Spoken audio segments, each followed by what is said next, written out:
to another episode of Turn Left. I am your host, Indiana's own Dana Black, coming to you live. Yes, all the way live from Black World Studios, where we talk about Indiana politics from the left side of things. Man, okay, I'm back. I had to go to San Francisco last week for work. I loved it. I'm all in my Act Blue spirit. I'm loving life right now because we are, look, this is not an Act Blue commercial, and I understand that. But y'all know how much I love helping the down ballot candidates and the folks that really aren't exactly sure on how to run a campaign. Yo, the things that we're doing over at Act Blue, we just acquired Hey Victor, which allows you to get you a website up and going right away.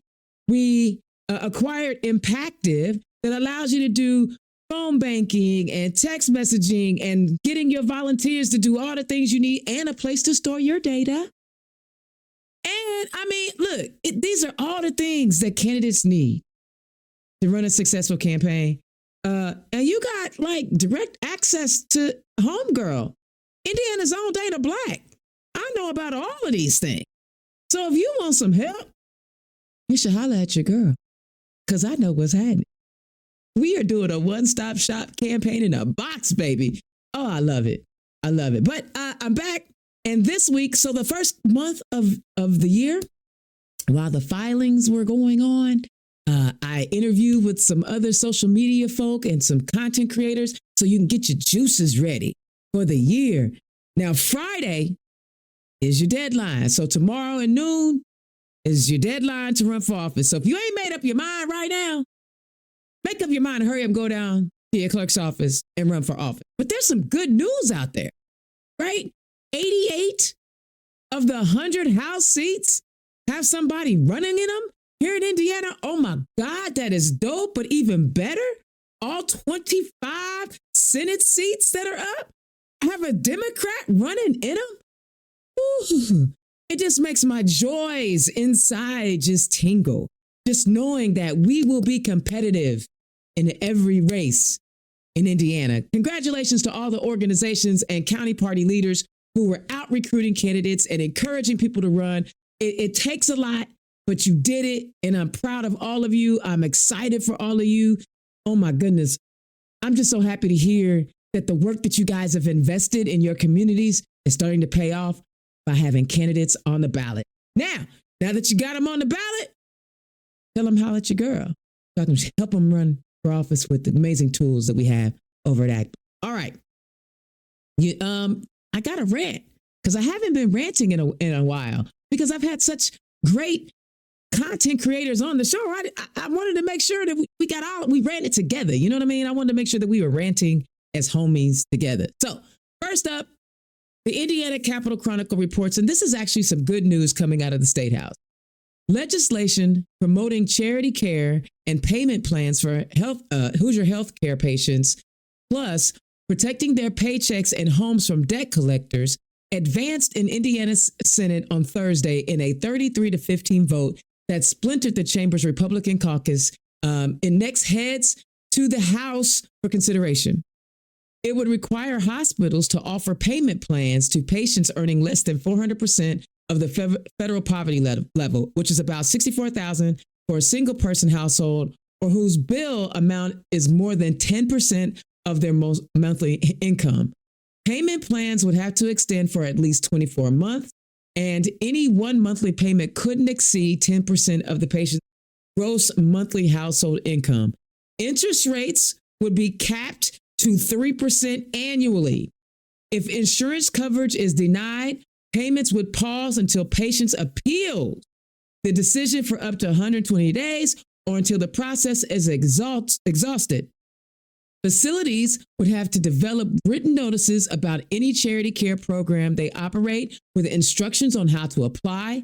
They'd post the notices in emergency room waiting areas and provide them to patients during intake and discharge, and include a statement that financial assistance is available on billing statements with a phone number and website link.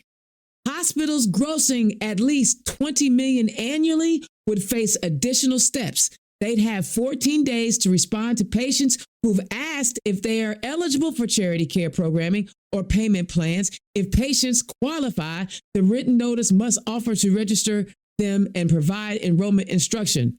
Other provisions would set limits on debt collection. Y'all, I'm reading all of this because it's so important. Collectors would not garnish the wages of patients making 200% or the federal poverty line, an income of about $32,000 annually for one person. And for higher earners, could only take up to 10% of their weekly disposable income above the 200% threshold. Under current law, courts may garnish up to 25% of a patient's wages to repay the medical debt. Senate Bill 85 also blocks liens or forced sales of patients' home over medical debt, but doesn't, according to Charbonneau, the bill's author, prevent debt collectors from filing lawsuits against the patient.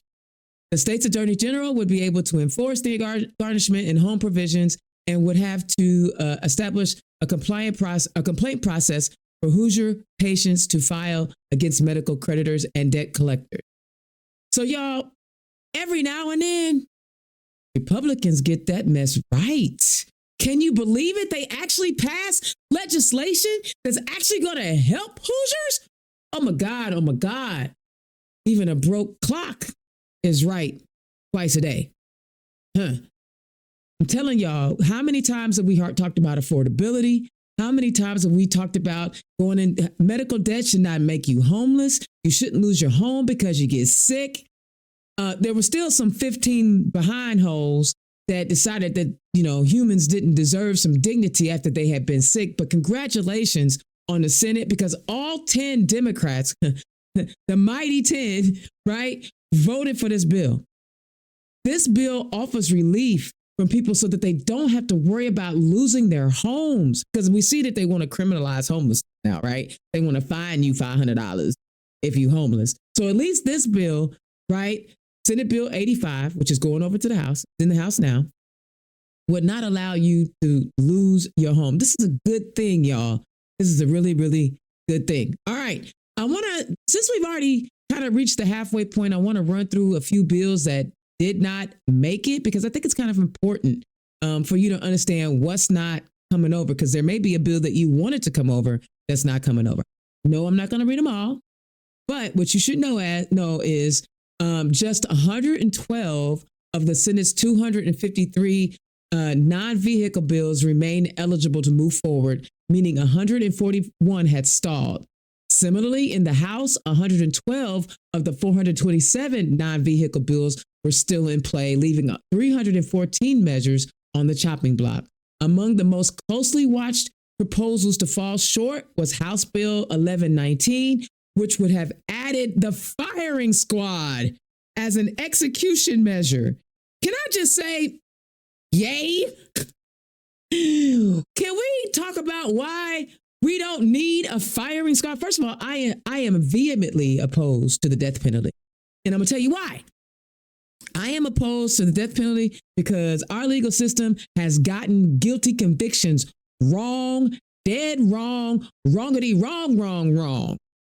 And unfortunately, disproportionately, Black and brown people are the ones that get wronged. So now that's why I don't like the death penalty, because we put one person to death that was wrongfully convicted. That's one too many. I'm not talking about ICE. We already know ICE is already messed up. They killing people.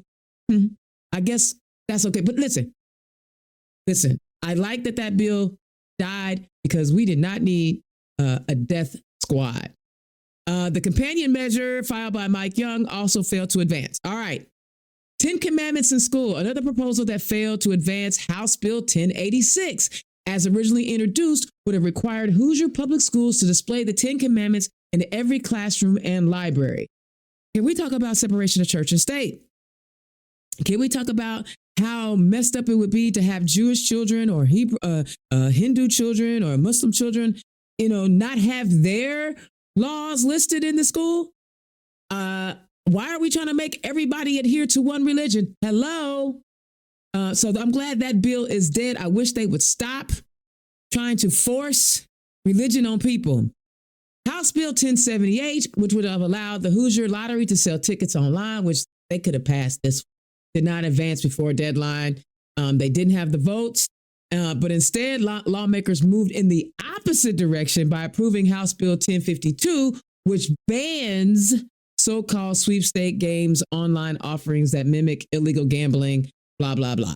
So no, you cannot get your lottery tickets online. Y'all playing, y'all should let me get them. I'll print them out. I don't care. That way I can have them here at home and I ain't got to leave. I might actually play more if I don't have to go out when it's 2 degrees. I'm just saying, if I didn't have to go outside when it's 2 degrees to get a lottery ticket, I might actually get one. But no. So those are some of the bills. You could always go to the Indiana General Assembly website to see what bills are still advancing. Anything that you are concerned about. There are a few that I'm still concerned about. We're going to talk about them today. But yeah, go to the General Assembly website to see what's out there. And finally, in my rant, oh, Black Republicans, Black Republicans, Black Republicans, Black Republicans. The Indy Star reports Republican Jennifer Ruth Green, who was ousted from Governor Mike Braun's administration and had to pay a fine to the state after violating Indiana's ethics rules, is dropping out of the race to try to unseat Frank Mervan, our Democrat, up in District 1. Green, who successfully ran against Mervan in 2022, told supporters in a campaign email that her decision to drop out of this year's race came after Indiana sadly decided against gerrymandering the district to more strongly favor Republicans. The district remains extremely difficult of a seat for a Republican to compete in and win. With your help, we ran a strong race in 2022 and put this district on the map. Having been through it once, I understand the harsh reality. To win this seat, there is no margin for error. And seeing that she is an error all by herself, y'all, I don't understand why she didn't drop out of the race as a Republican. It was because Republicans think it's okay to shoot people in the streets. They think it's okay to go drag citizens out of their home in the freezing cold and they skivvies. That should have been a reason for her to drop out of the race as a Republican. No, the fact that they were trying to cheat should have been a reason for her to drop out. But no, she dropped out because I imagine the white Republicans told her, look here, gal, get out. I'm certain they did. You know why they did? Because she had to pay that $10,000 fine. See, Black Republicans, y'all gonna learn. Y'all don't believe fat meat greasy. They don't like you. They consistently write legislation to harm you and your community, but you keep riding with them. Y'all keep licking them boots. And everybody has the right to do what they want, the way they want, how they want. I'm not saying they don't. But it doesn't make sense to rock with people who are writing policies that literally harm the community that you live in. I'm throwing shade, for real, for real. This is the most shade I'm going to throw. But for real, y'all, sit down, girl. Find you some business. All right, that's my rant. Listen, I'm going to run these ads. And then on the flip side, I got my guest tonight. I'm excited. Yes, we back. We talking to candidates. Democrats, are you looking for an affordable digital content creation solution? Then look no further than Black Pearl IT Solutions and Black Pearl Studios. Indiana's own Dana Black is providing many of the communication wraparound services any Democratic organization needs. No matter the size of the budget, Indiana's own and Black Pearl Studios have you covered. Just scan the QR code or visit www.blackpearl-its.com.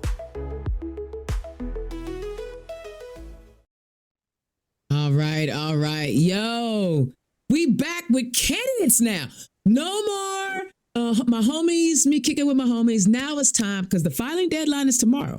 And you need to know exactly who is on your ballot, right? So the first set of candidates that we have on Turn Left in this here 2026 midterm election cycle. Yeah, I'm excited. All right, first up, we got a newcomer coming out of Hamilton County, a fresh face with a lot of energy. Y'all give it up for Coumba Kebe, running in House District 29. Welcome to the the show. Thank you for having me. Hey, and you know what? I love it, but more importantly, I love folks who run for office. They may not be successful the first time, but they come back and they try it again. Y'all give it up for my homegirl running in House District 97, doing it again, Sarah Shydale. Sarah, welcome to the show. It's great to be back, Dana. All right, guys. It's an exciting time for y'all. The filing deadline is over tomorrow. You know whether or not who you're running against. You know who's in the other side. Are you excited about it? I am. I'm excited. I'm excited to get going and actually feel like a candidate and kick off and start getting out into the community. So yeah, I'm ready. You ready, Sarah? Oh, absolutely. I'm here to win this time. I know that's right. You better claim it. All right, guys, was there anything in my rant that y'all wanted to talk about? Because I had quite a bit of. You had a lot. I see your face. I will say the medical debt relief was a really great bipartisan bill that I was really glad to see come through, and something that we could all agree on was a necessity. So yeah. Yeah, the medical relief bill that's amazing. It shouldn't even be up for debate, honestly. Right. And this whole slate this season has been crazy. Honestly, there's no one bill that I can even comment on. Oh, we're gonna get to some. If you have some bills you want to talk about, we can talk. You know, they only gonna let me talk and listen to me for so long, so I got to get it in where I can get in. All right, let's find out who you are. Coumba, tell the people who you are, where you come from. Okay, well, I'm Coumba. I'm a first generation American running for state. I'm a small business owner too, as well as a public health professional running for state house in District 29, which mainly covers Noblesville and a little bit of Fishers. In the last couple of years, I guess you could say, I've seen a lot of bad policy decisions come out of the state house directly impacting the Medicaid space and Medicaid recipients, especially our most vulnerable, such as our seniors and our disabled population. And I work in home care, so we've been seeing the direct impact to that population. And it's clear that years of not centering people and not using evidence-based data to help us make policy decisions is leading us straight into a healthcare crisis. And so back in September, I decided that I have two options. If our state leaders aren't going to listen, I can either continue to scream into the abyss and the empty void on the sidelines, or I can just buckle up and enter the system and try to change it from within. And so that's what I'm doing. And at the end of the day, what matters is that I'm raising awareness to the problems that we're facing, especially for our senior care population, and trying to change it for the better and positively impact my community, regardless of the outcome. So yeah, and after having a couple conversations and people seeing it within, like people saying that they see it in me, that's all I kind of needed, and that motivation to run for office. I love that. And I appreciate you looking out for us old people. Dana, you are not old. Listen, y'all just don't know. I am like a full on Gen Xer. Like a full on. Like you're not what I'm saying.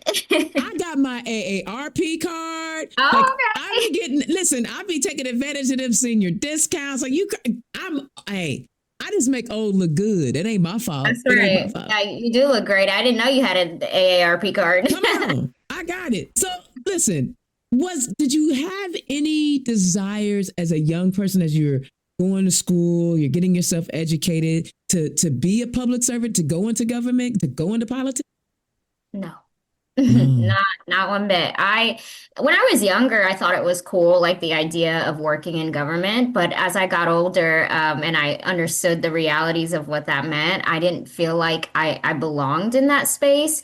I'm also a very outspoken person that speaks the truth, and I've always found that maybe that wasn't always the right place for me. So I never really thought much about politics. And I started my journey on TikTok and screaming about it. And as my platform took off, I was like, maybe I'll just be a content creator. I like that.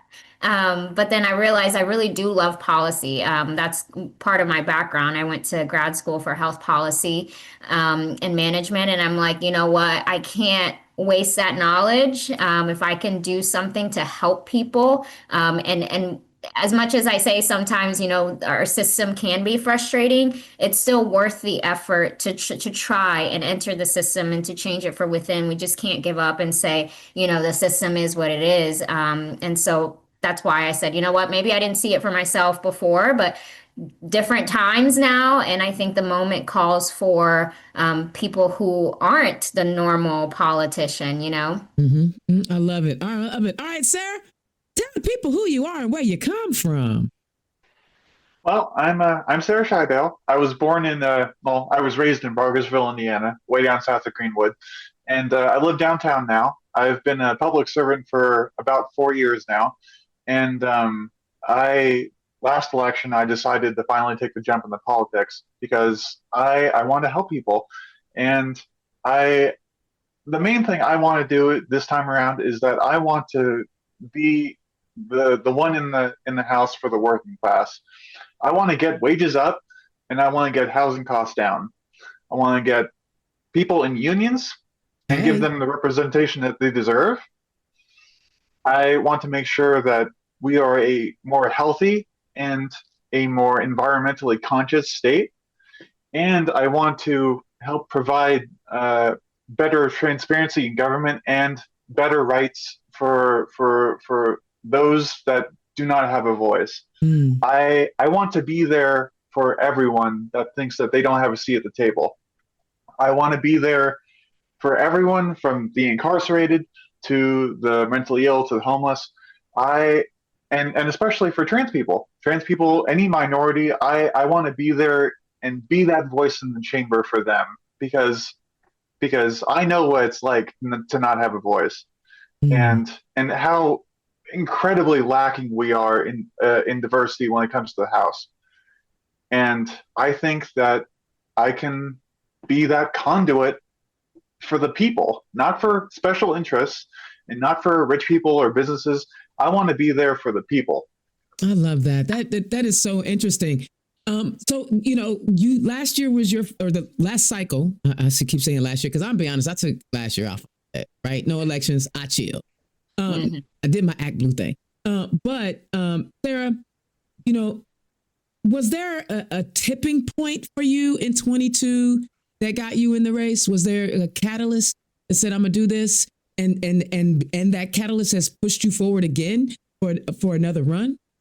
The first time around, it was because I had kind of wanted to get into politics for some time, but I hadn't really had a stable living situation, mainly because rent and housing costs. I was never able to stay in one place long enough in order to actually file to run, because you have to be in your district for at least a year before you can be eligible for the election. But with these sky-high prices, I was never able to stay in one place long enough. And when I finally settled down in where I am now, I figured now is as good as time as any. I'm not getting any younger, and there are still no challengers for my incumbent, so I'm going to throw my hat in the ring.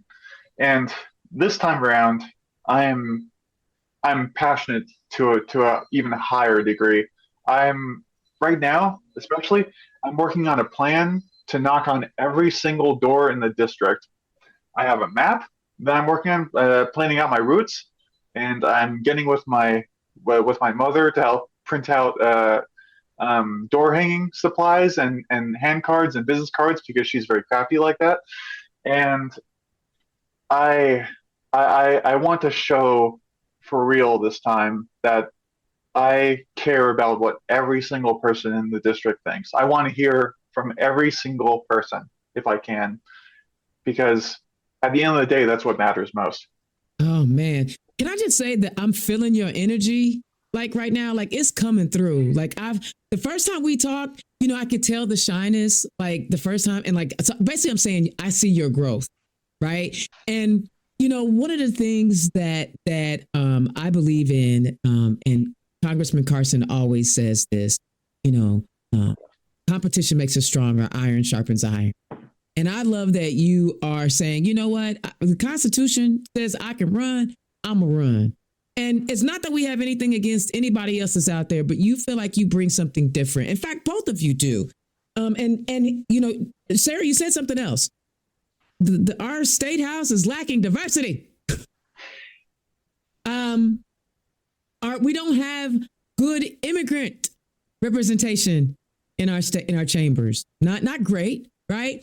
Coumba, you said you were first generation American, but your parents were immigrants. That conversation is different when you see Liz Brown passing that old hateful bill that she got out there, right? Sarah, the conversation is different when they're discussing that damn hateful anti-LGBT or anti-trans the trans bathroom bill. Y'all, these are two issues that speak to you guys directly. As you're imagine yourself being in those spaces and hearing that stuff. Coumba, I think I heard you testify, but I'm gonna let Sarah go first.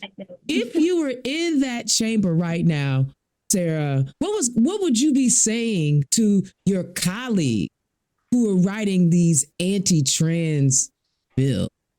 How could you? How could you be so inhuman and unchristian? Because I know the majority of the people in the House are Christian. How could you be so unchristian? These people are your neighbors. They are your family. They are your friends. Even if you don't know it, you're hurting everyday people for no gain, to fearmonger, and to rally behind unleashed hate. How could you? How do you sleep at night? Because I am here. I am a person. I am trans. I'm going to use the bathroom in the state house. You're not just hurting regular or random people for no apparent reason. You're hurting me, one of your colleagues. And that, it makes it even worse because I'm right here. The fact of the matter is that a lot of these people that write up these horrible bills have never even stood in the same zip code as a trans person, or at least knowingly, right, rather than having even met them in the first place. So I'm showing you my human element. I'm not a devil. I'm not some crazy bearded like psychopath and everything. I am showing you that I am a human. Take me as an example and rethink your ways. Oh, that's powerful. Coumba, that immigration hate, Liz Brown, talk about that hateful anti-immigration bill they throwing out there, sis. So I'm going to talk about a couple different things. One, my moral compass drives all of my decision making in my personal life, in my relationships, in work.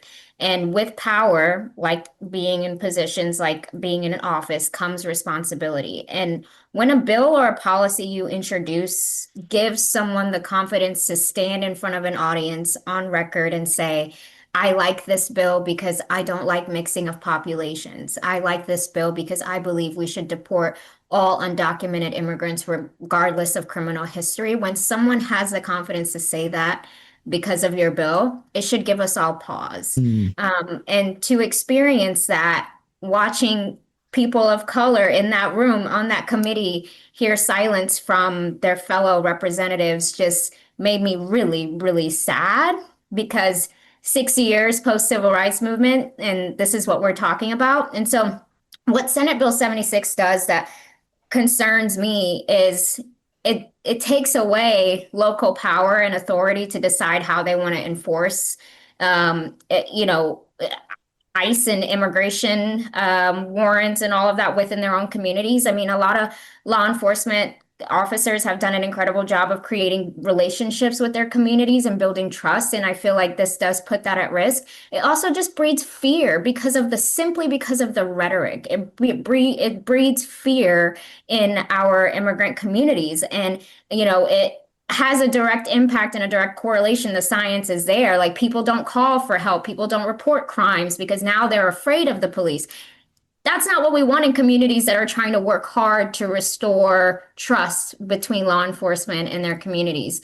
And I guess we should also learn from some of the other experiences we're seeing across the country, where, and I don't What could understand why. possibly go wrong? Yeah, I don't understand why we're aligning ourselves with tactics with the federal government that is being questioned. It's currently in question. We have 2 weeks of, the Congress working out some deal in order to make sure they move through this process in a way that makes more sense and is more humane. If that is in question, why are we even talking about this? And quite frankly, we have so many other real problems, such as healthcare, such as affordability, a utility crisis, this data center crisis that we need to be talking about. But why is this a priority is my question.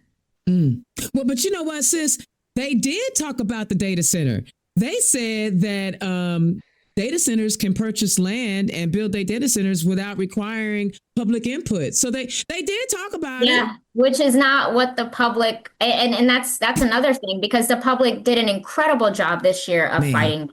I'm from Franklin Township, and Franklin Township fought back really hard early last year against the data center, because people found out what the impacts of data centers are to not just our environment, but to our health. And the fact that they don't really bring any tangible returns to our economy. They don't bring any property tax revenue because they get abatements, they get tax breaks, and they bring no new jobs. I mean, the jobs are highly specialized. So what's in it for us? Not much. There ain't nothing in it, is it?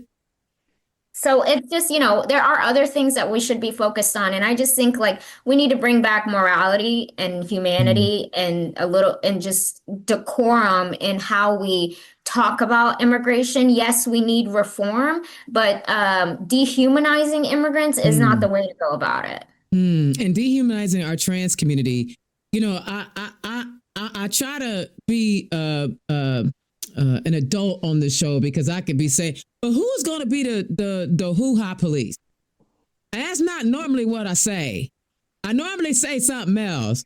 But who's going to be the hoo-ha police? Because, I mean, hello, anytime I am not trans. And I like to reiterate this. I am not trans.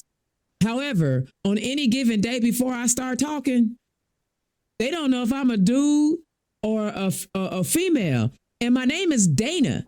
And so I despise anti-trans bills, because now you're going to violate me as a woman because you don't know what I am or I ain't.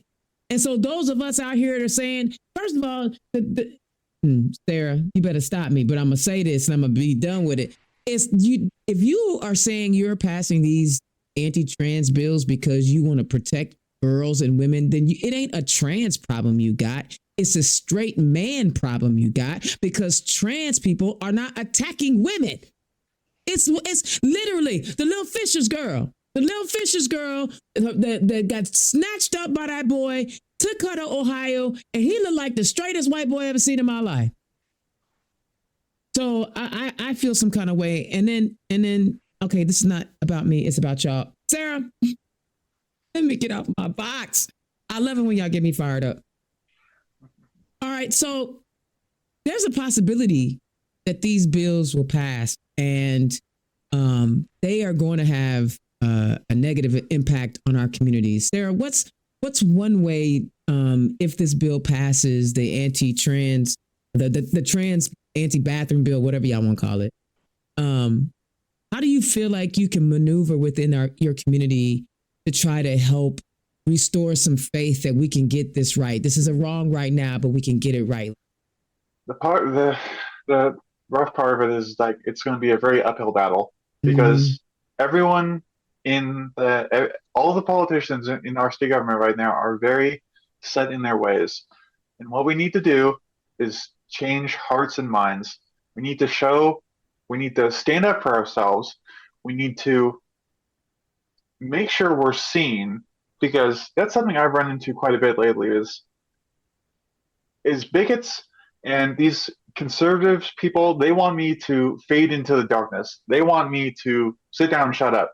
They don't want to see me at all. We need to be seen. We need to essentially, they say shove it down their throats. It's not that crazy. It's just us existing. Because, exactly. Yeah, they don't want to see anything. So we have to show it to them, and we have to show them that we are human. And that is partially what I intend to do in the House is that I want to be the exposure that these people that otherwise would never have even imagined seeing, because I'm here. And when we're unified as a community, we can stand up and show these people we're not backing down. We are going to fight for our rights as long as we can handle it. And we are not going to stand down until we have our rights, because rights are non-negotiable. Say that again. And as long as rights are negotiable, they are not rights. We do not need permission. We need assurances, permanent assurances that are written down in the law that we may thrive. I love that answer. That is so dope. And I'm gonna encourage you, because I remember when I ran, over 10 years ago, there weren't that many masculine of center lesbians with dreadlocks that were out here running for office. And I'm going to encourage you to stay true to self, because in the end, when I showed up as Indiana's own Dana Black, as my true self, it worked out. Like, people started to see those that weren't necessarily sure. They would talk to me. I'm telling you, your presence, it matters, and I am living proof of that. Think about where we were in 2016. It was just 2014 they was passing RFRA, right? The anti-LGBTQ plus. So here we are. So keep showing up. Something else that Sarah said that I want to talk about, and it is critical.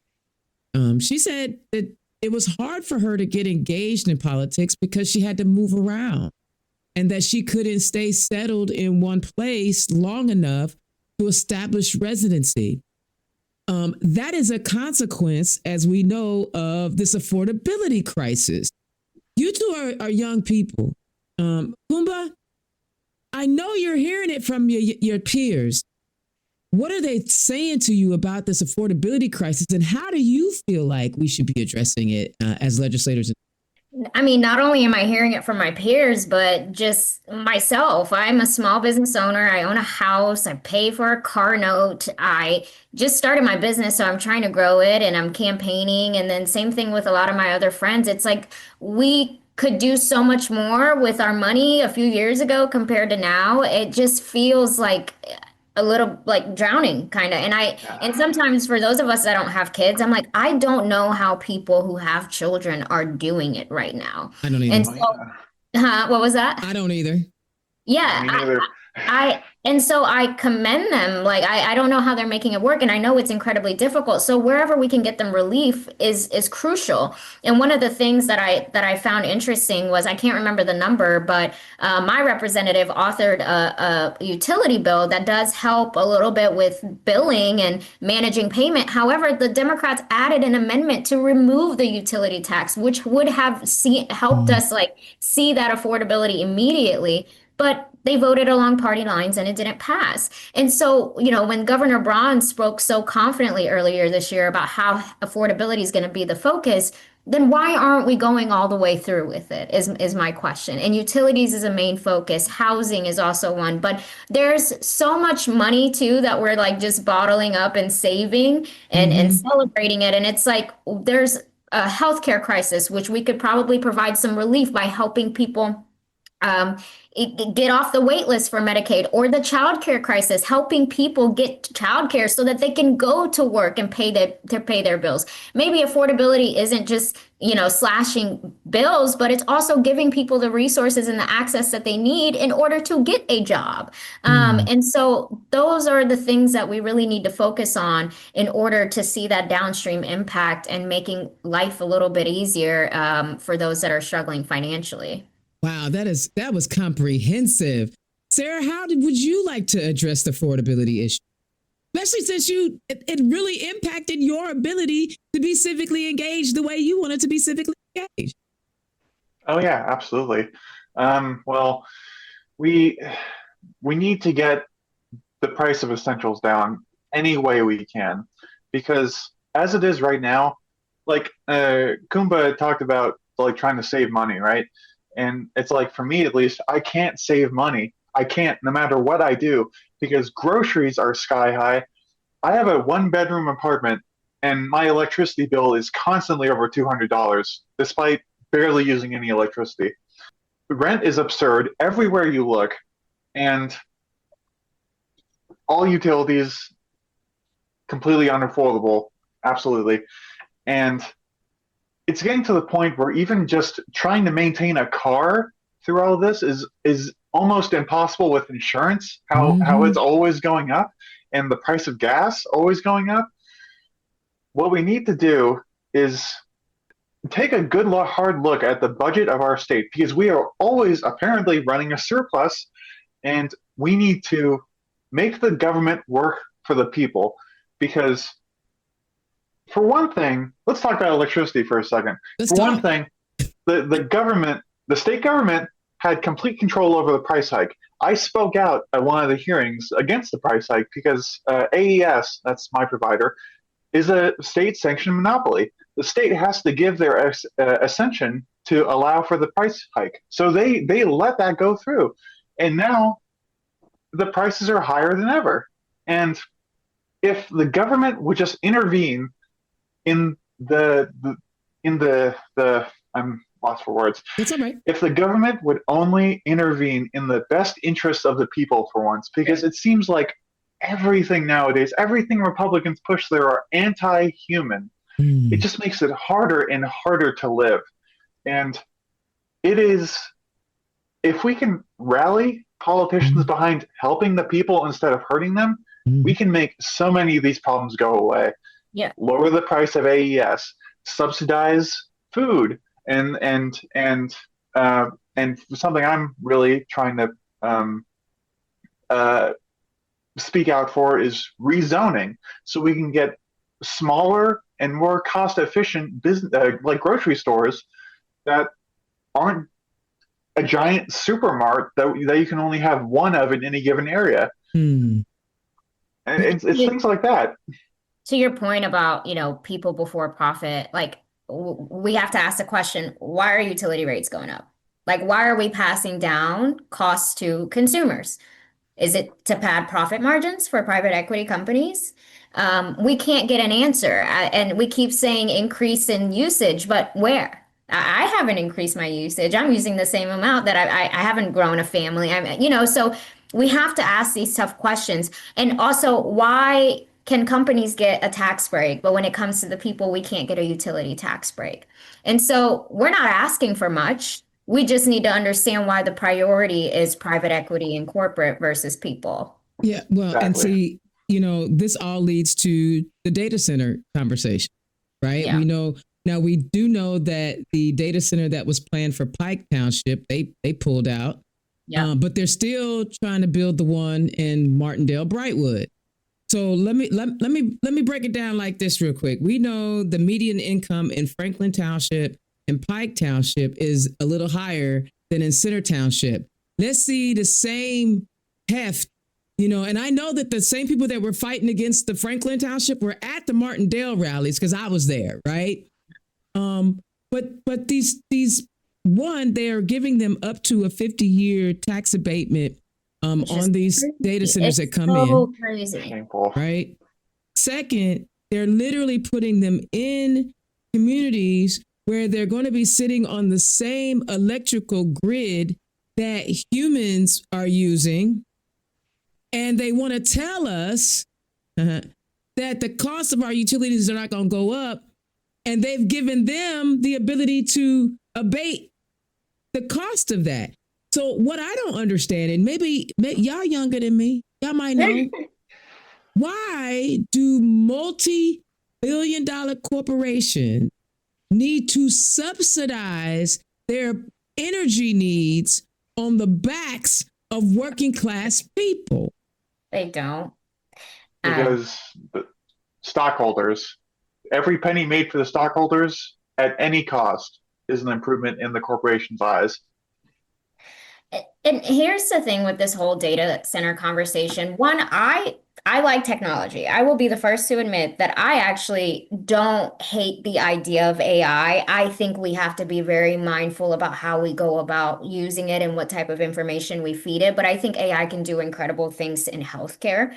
My problem is we have not done enough research And there's this rush to implement data centers, and we don't even know if they're going to be a necessity as AI continues to develop. And we know enough to know that they're not very helpful. They're not very healthy, and like helpful in the sense that they don't add value to our local communities.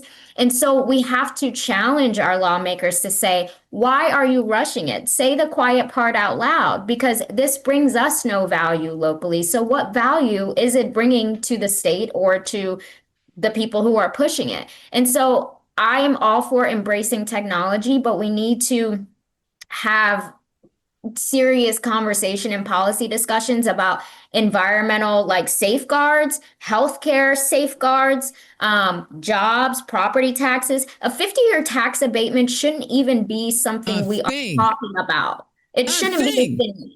And so that is just absolutely ridiculous. And I'm so glad that the public has woken up to that and is fighting it tooth and nail, because rightfully so. Yeah. And to add to that, if I may. Absolutely. An angle that a lot of people don't even realize is happening with these data centers is that it siphons away so much water. That too. There have been reports I've seen of towns where data centers have been implemented and all of their water has been siphoned away.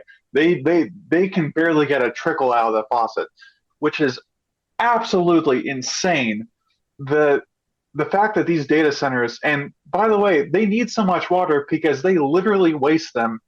In order to cool these server racks, they throw water against panels and they get evaporative cooling out of it, which means the water just gets thrown away. And the fact that they will prioritize this over the everyday need of people that actually need to use that water to drink and to bathe, it's absurd. And see, I want to dig in because I know that there are a lot of people out there that like they're already data centered. So what people don't know is that, you know, I have an undergraduate in information systems and my MBA has an IT focus. So I understand data center. Okay. Now there's a difference between the data center that IMPD is using to, you know, 911 calls versus an AI data center. And there is a huge technological difference between legacy data centers and AI data centers. Those processors run extremely hot. You are so right, Sarah. Here's the thing that if China, with they technology still in behinds, like they ain't really came up with a whole bunch of technology we have, right? Have looked at alternatives to taking fresh water or drinking water from the system that people need. They actually are building the data centers in the water. Like, so here we go. There's more than one way to do a thing, but y'all don't want to invest the money in trying to do something different or outside of the box. You would rather have people at 25th and Sherman subsidize your energy need, right? Yeah. And y'all trying to tell me, you know, again, I love people who want to come to me because when they see me, they don't know I'm a geek like that, you know, because I'm loud, I'm ignorant sometimes, I'm a chick, I'm black, I don't look like a tech nerd, right? They don't know, but the real talk is, at one point I wanted to have my own data center, but that was when the only climate control system you needed was an air conditioner. You know what I'm saying? So I love AI because I can get a lot of stuff done with AI, and I don't have a problem with the technology at all. I have a problem with these people who are creating all these different technologies, not thinking outside the box on how to get the resource. So, for example, the Lebanon tech center that they're building. They want to take the water from the Eagle Creek Reservoir in my county and send it up to Boone County. It's bad. No. I mean, and they talked about the environmental resources. So they not only were trying to put a data center in Pike Township, they still want to siphon the water out of Eagle Creek in Pike Township. They was going to double whammy Pike Township.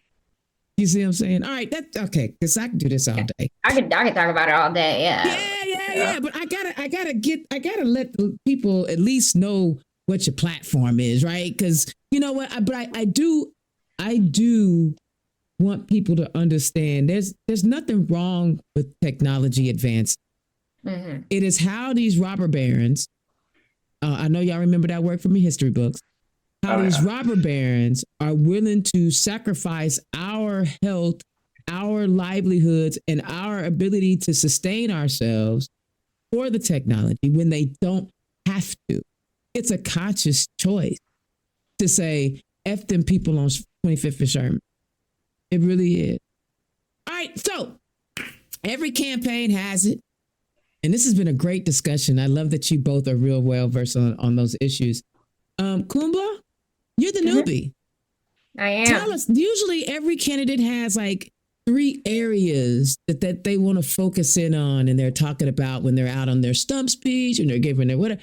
Break us down. Take your time and break us down on the 3 main issues that you are focusing on this campaign cycle. I will say this was the hardest part of the campaign, coming up with just 3 because there's about 1,000. So much, yeah. But the top priorities, one, are healthcare. That's why I got into it. Healthcare specifically for our senior and aging population. The projections in the United States are that by 2030, the population of 65 and older is going to outnumber children. Other countries have invested in healthcare decades ago for this population, and we're at the doorstep of a crisis and we are cutting services. So to me, that's a top priority, helping educate our policymakers and our decision makers and influencing policy to say like, hey, just because we cut, the people are not going anywhere. The people are going to need help. And not only is it the right thing to do to give people the opportunity to age and die at home if that's what they so choose, but it impacts every sector of our economy. If people have to stay home to take care of mom, like they can't go to work, that's another person out of the workforce. Pushing people into nursing homes costs us more over time, and that's what we're doing right now. And so we just really need to put data and people back at the center of decision making. So healthcare policy is top-notch priority. And also making sure that we're supporting our rural communities who are really struggling from a healthcare perspective. We've lost ambulance services in some counties. So that takes me to my next point, restoring funding loss for public education from SE 1 now, but Senate Bill 1, Noblesville, that's my area. And they just announced this week that they have to make cuts. Now, Senate Bill 1 wasn't the sole reason, but it played a huge role. And so it's just really unfortunate because honestly, people come to Hamilton County for the public schools because they're good schools. And, we have a great community and that's something we're proud of. And I think it's important that we educate and that we support public education and we support our teachers and we provide consistent funding. It shouldn't be this thing where if you make a change in your property taxes, here's a tax credit, but we're going to siphon millions of dollars out of your communities and your schools. That's just not fair. So figuring out some way to restore funding to public education is another priority. And then again, we've talked about this, utilities and housing. For me, the utility one is simple. We could have done it this session, but we didn't. And so bringing that conversation back around and housing, I'm not going to sit here and say we're going to rezone everything because it's important to me that we work closely with local governments and we don't take that decision completely out of their hands, but we do need to have a conversation about housing and what that looks like. So, and then finally, it's going to be huge for me to talk about civic engagement. It's so important that we get not only young people to vote, but that we get people to understand what it means to stay engaged throughout the election, after the election season, like their adulthood. So throughout their adulthood, like you don't just vote and then set it and forget it. You got to hold these people accountable. You're their boss. So think of it like I tell people all the time, like if you have a team of people, do you just train them and set it and forget it? No, you have annual reviews, you grade them and you fire them if they don't do well. And we need to do the same thing. And I'm so proud of the organizations that have done such great work around like redistricting efforts in this session to tell people, hey, you can call your representatives. The numbers of calls that they see has a direct impact impact in some of the policy decisions that they make because they want to get reelected. So if they see that people are pissed off, they may not pass something. Not because it's the right thing to do, but just because you've called them enough. So helping people understand what civic engagement looks like is going to be a priority for me as well. I love hearing that because, I'm working with IDAC Indy, and we have a civics training class or training ready to go. So, I like that. Trust, no, believe. I'll be like, excuse me, CK. Yeah. Excuse me, Let's CK. talk about it. Because the training is about like the first part of that training is every office that's to show up on your ballot, what the job is, so that when you're listening to candidates, you'll know whether or not they're telling you the truth about what they need to be doing. The other part is understanding how the Constitution works and breaking it down. Now, that we're not doing constitutional law. We're just going to help them understand when somebody says what the First, Fifth, 14th Amendments are, what they do, right? Just understanding those things. So I'll be looking forward to you. All right, Sarah, what are your three? Well, and this was a very hard thing to settle on too, because just like Coumba said, there's a million things that need changing. But my first and my most important, well, aside from trans rights, my most important point of focus this time around is stabilizing the working class, because we, as I said before, we are a more productive and in a much more well-funded state than they would want to lead you to believe. We have money in the surplus. You got a lot of money. And lots of money. And what we need to do is help people to stabilize themselves, because something that's really hitting me this time around is that I don't really want to badger my potential constituents for money, because I know we're all so strapped. Like, I make a very decent salary. It's not great, but I make a decent salary. I can't save a penny because of how expensive everything is. So I don't want to demand money from my possible constituents. So what I want to focus on as my first point is that we need to raise the minimum wage, because other salaries depend on what the minimum wage is. And as soon as the minimum goes up, theoretically, you should get a raise in comparison to keep you in a good market rate as a competition, essentially.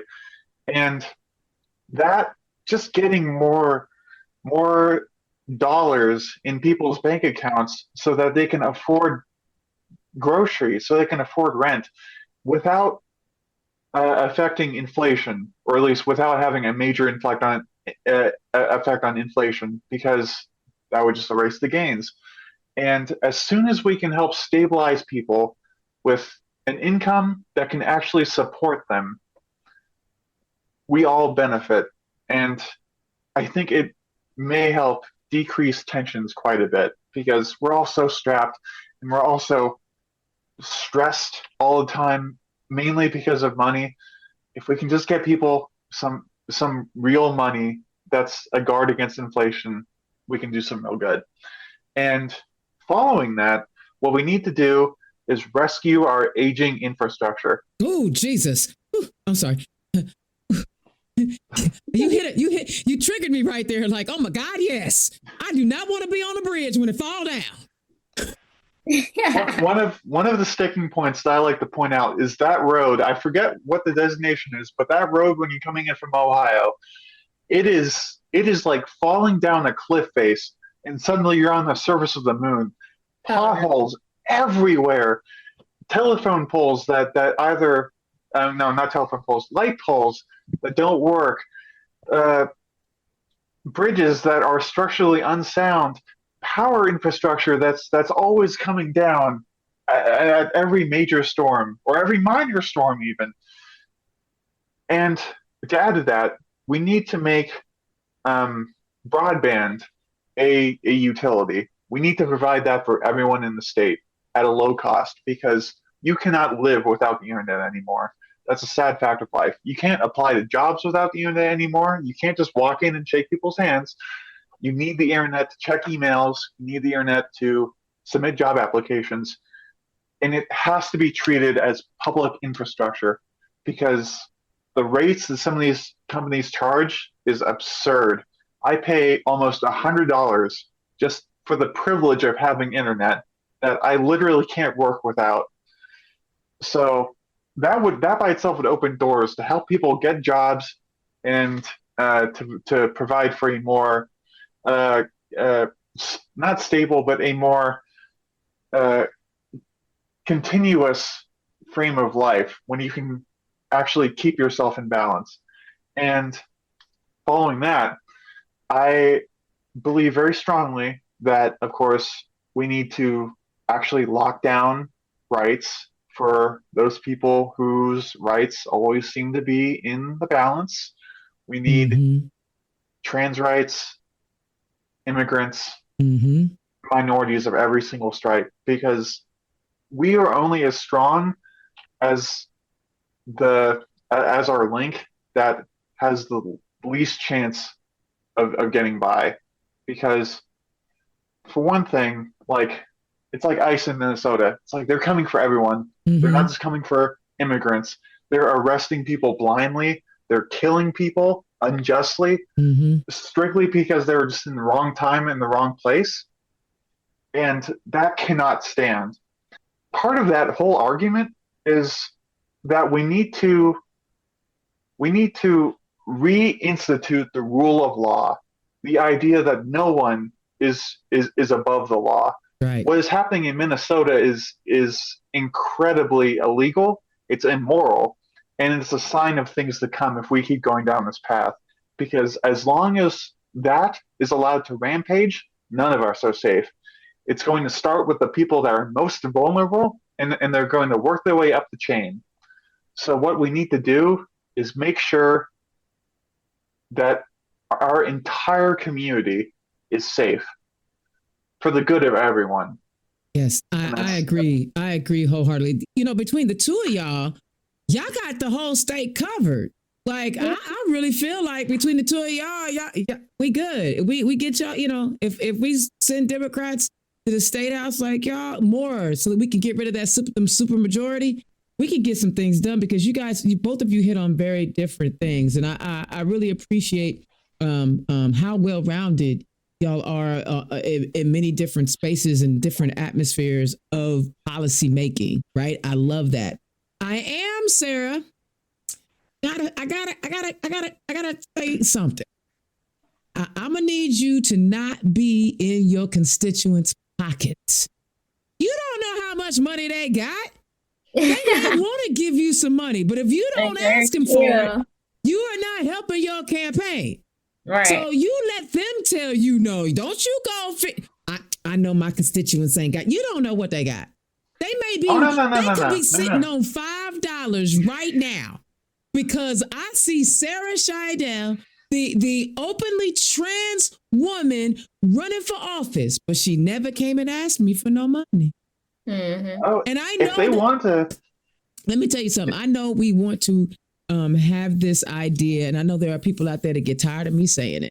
And it's not even because I work at the premier digital fundraising platform in the Democratic ecosystem. You got, even before Citizens United, you had to raise money. Now with Citizens United, you got to raise money to be competitive. You are not competitive. And I need y'all to understand, raising the money is not just about having the money in your bank account to go buy things.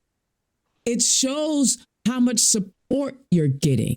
Right. So when you have people, even if you have 100 donors giving you $5, that says a lot versus having 2 donors that give you $500. Right. And that's all I'm saying. I want you to think of it differently. And other than it ain't your business to figure out whether or not they got some money to donate to your campaign. Your job as the candidate is to ask. That is your running for office fundraising class of the day. All right. Y'all have good platforms. I love it. And both of y'all are very energetic. I love it. All right. Thank you. Does anybody have any, Coumba, do you have any events coming up? Better yet, here's the question. Tell the people where they can find you. And do you have any events coming up? I do. So I have my kickoff on Monday. So if you guys want to come, I'd love to have you. It's on Monday from 6 p.m. to 8 p.m. at Noblesville Schools Community Center. It's right by the high school. So that'll be a great opportunity for me to share my why. We're gonna have some special guests. JD Ford and Tiffany Stoner will be there. Love that. They play a big role in my story, actually. So I'm excited to share that with the community. But you can find me on Instagram at Kebe for Indiana. So Kebe for Indiana 29. Same thing on my TikTok. And then you can find me Kebe for Indiana on Facebook. I love it. I actually found your website. Did you? Oh, yeah. It's the same thing, Kebe for Indiana on my website. That's how I got the logo. That's all I need a logo. So, all right, Sarah, tell the people where they can find you and what events you have coming up. Well, the best place to find links about my campaign is my website. That's sarahshydale.com, SarahShydale.com. And I'm Sarah Shydale on most social media. So I have a Facebook, I have an Instagram, Blue Sky, and a Reddit. I'm mainly on Reddit. I like engaging on people there because it's a very open forum. And I can also be reached through email. I have a contact email, contact@shydale@gmail.com. They can openly ask me questions and I'll respond as soon as I can. And I am still working on planning out exact events. I'm foregoing most of them because of my extreme door knocking campaign. Okay, I understand. Yeah. I'm going to be trying very hard to knock on every single door in the district, and that's going to take up a lot of time. So yeah, get you some volunteers because you're going to need some help. So get some volunteers. I love it. I love the ambition and your desire to show up for your people, because there's candidates out here that don't even want to talk to their constituents. And I'll be like, really? How you going to not even go talk to them? So I admire that. Now, if I can see between your field game, if I can infuse your fundraising game, be dangerous. All right, I really do appreciate y'all were my first candidates of the election season. Hey. 2026, y'all. So I really do appreciate y'all coming on. I am excited about this election cycle, seeing that all of these seats are getting filled. I wish the two of you the absolute best of luck. Indiana's own. I stay neutral in the primary. But the whole goal is to share the information about these candidates so you can be an informed voter. That's it. Thank y'all so much. Don't hang up. All right. All right. Y'all, man, look at that. Young people showing up, trying to add some diversity to the state house. I mean, goodness, can you imagine having an openly trans person in the state house? We have a daughter of immigrants in the state house. I know we got Fatty in the Senate, and listen, we love us some Fatty, right? But hey, it's just we need more. We need more people that are having that lived experience, so that when Liz Brown be writing some crap ass policy and people can stand up and say they don't want any race mixing like that, like Governor Wallace used to talk about. That's some real ballsy stuff. To say you don't want race mixing. You need to take you up a high and back down to Birmingham, Alabama, and sit in that wheelchair with George Wallace. Now, it is Black History Month, so don't play with me.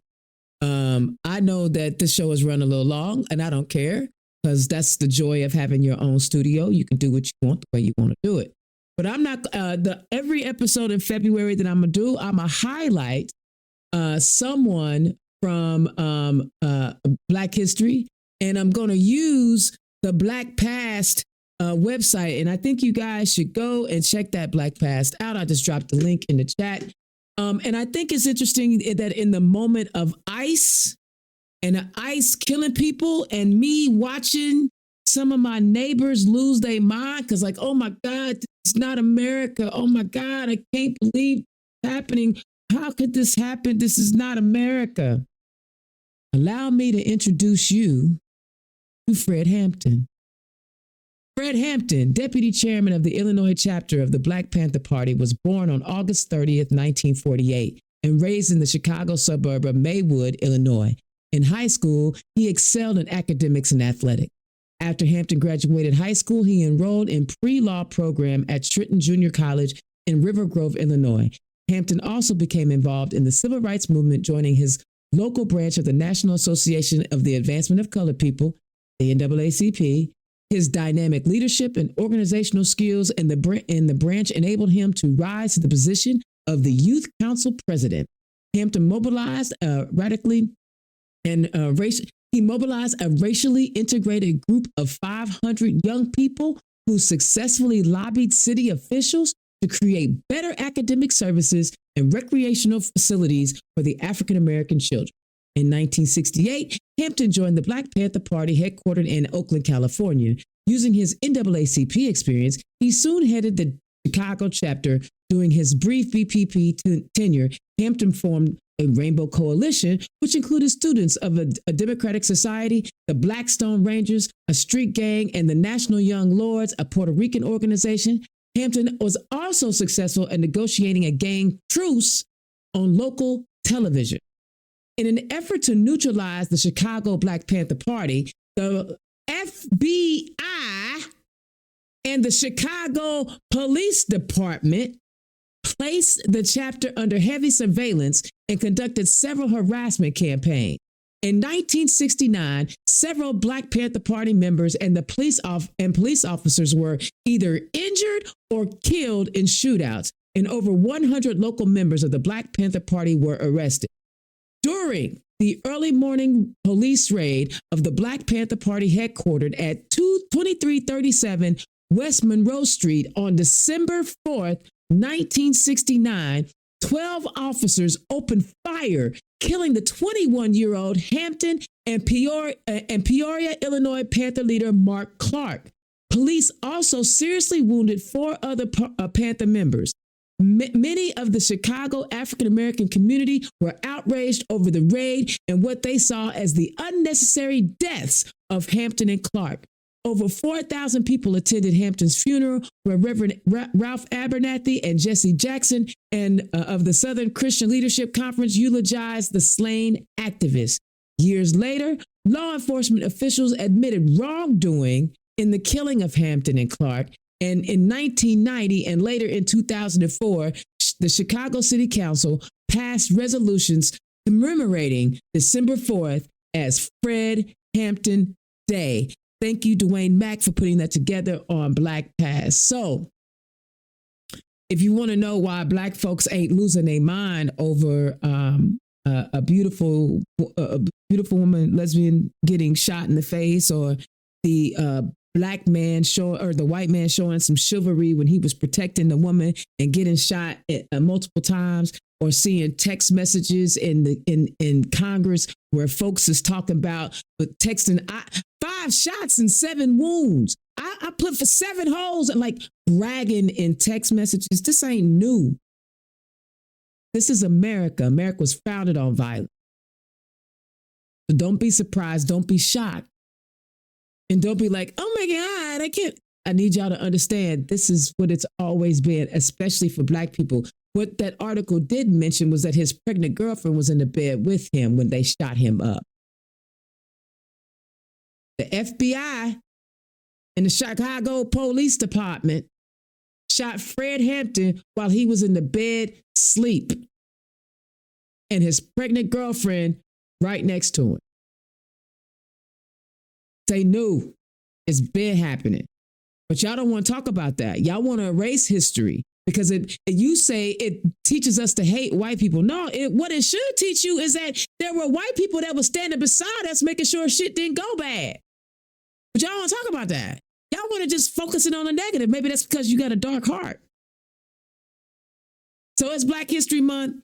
Indiana's own and Dana Black Turn Left. We're going to be highlighting different people from Black Past. I want y'all to get with Black Past and donate to that organization, because as long as they continue to try to take that stuff out of our schools, we have to preserve online encyclopedias like this to make sure that our history is being told in the right way that is affordable. You heard Sarah talk about, internet is expensive. So we got to make sure that we have these things in place so that we can teach the next generation about who we are. And every time something happens in the present day, I promise you, there's something in the past that you can lean on that's there to help you get through because it's already happened before.